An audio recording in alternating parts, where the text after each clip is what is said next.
दुनिया के लिए सबसे बड़ी चुनौती बना कोरोना वायरस।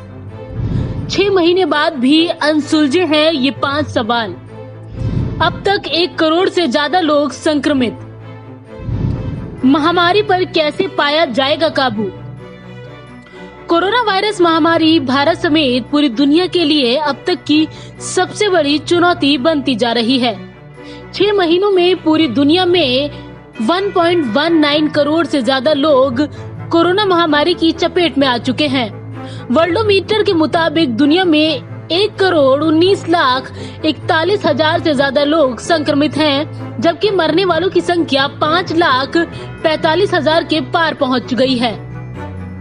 वहीं देश में कोविड-19 संक्रमितों की संख्या 7 लाख का आंकड़ा पार कर चुकी है।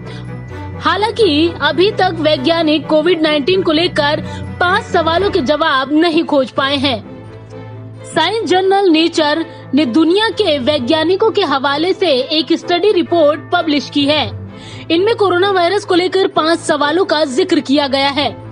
स्टडी में कहा गया है कि इन सवालों के जवाब खोजे बिना इस महामारी को काबू में नहीं लाया जा सकता। पहला अनसुलझा सवाल, वायरस के विरुद्ध मानव शरीर की प्रतिक्रिया अलग अलग क्यों है? बीमार और बूढ़ों को छोड़ भी दे तो ये स्पष्ट हो चुका है कि एक ही उम्र, समान शारीरिक क्षमता के 2 लोगों को वायरस संक्रमित करे तो दोनों पर भी इसका प्रभाव अलग अलग होता है। ऐसा क्यों होता है ये आज भी पता नहीं है। वैज्ञानिकों की एक अंतर्राष्ट्रीय टीम ने इटली और स्पेन के 4000 लोगों के जीनोम का अध्ययन करने के बाद कहा है कि जिन लोगों पर वायरस का गंभीर प्रभाव हुआ उनमें 1 या 2 अतिरिक्त जीन हो सकते हैं। जेनेटिक कारणों पर शोध जारी है।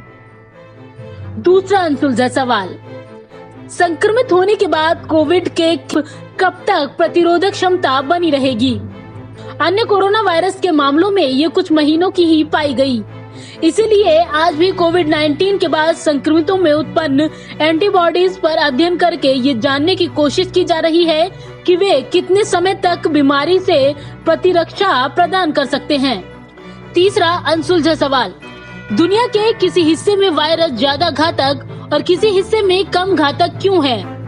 वायरस के बदलावों को लेकर कई अध्ययन हुए हैं जो छोटे बदलावों का संकेत तो करते हैं, लेकिन इन मामूली बदलावों से वायरस की कार्यप्रणाली कैसे बदल रही है, वह कैसे घातक हो रहा है, इसका पता नहीं चल रहा।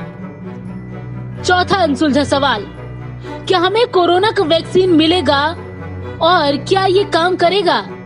दुनिया भर में टीके के 200 प्रोजेक्ट चल रहे हैं, जिनमें 20 मानव परीक्षण के स्तर तक पहुंच चुके हैं, लेकिन इन टीकों के जानवरों पर परीक्षणों और मानवों पर शुरुआती परीक्षणों से ये नतीजा निकलता है कि ये फेफड़ों को संक्रमण से बचाने में कारगर है, यानी निमोनिया नहीं होगा, लेकिन बीमारी का संक्रमण वैक्सीन से नहीं रुकेगा। सबसे पहले ऑक्सफोर्ड का टीका आ सकता है, लेकिन सिर्फ वो फेफड़ों का संक्रमण बचा पाएगा। पांचवा अनसुलझा सवाल, वायरस आखिर आया कहां से? अभी तक यही मानते हैं कि ये चमगादड़ से आया, क्योंकि ये कोरोना वायरस RATG13 चमगादड़ से आया। कोविड और RATG के जीनोम संरचना 96% मिलते हैं, लेकिन यदि चमगादड़ से सीधे इंसान में पहुंचा है तो वायरस के जीनोम में 4% का अंतर नहीं हो सकता। 4% बदलाव में लंबा वक्त लगता है, इसीलिए चमगादड़ से ये किसी दूसरे जानवर में गया और वहां से फिर इंसान में आया। बिलाव पर संदेह है, लेकिन साबित नहीं हुआ। कोरोना वायरस महामारी दुनिया भर के 250 से ज्यादा देशों में पैर पसार चुका है। करोड़ों लोग इससे संक्रमित हैं और 5 लाख से ज्यादा लोगों की कोरोना वायरस की वजह से मौत हो चुकी है। इसी बीच विश्व स्वास्थ्य संगठन ने भी कोरोना की दूसरी लहर के बारे में दुनिया भर के देशों को चेतावनी दी है। ऐसे में जबकि कोरोना कैसे फैला, कहां से आया और कब तक इसका इलाज संभव हो पाएगा, ऐसी कई सवाल वैज्ञानिकों के सामने हैं, तो जाहिर है कि कोरोना वायरस की दूसरी लहर को लेकर लोगों को और ज्यादा सतर्क होने की जरूरत है। पंजाब केसरी ग्रुप के लिए संगीता सिंह की रिपोर्ट, दिल्ली।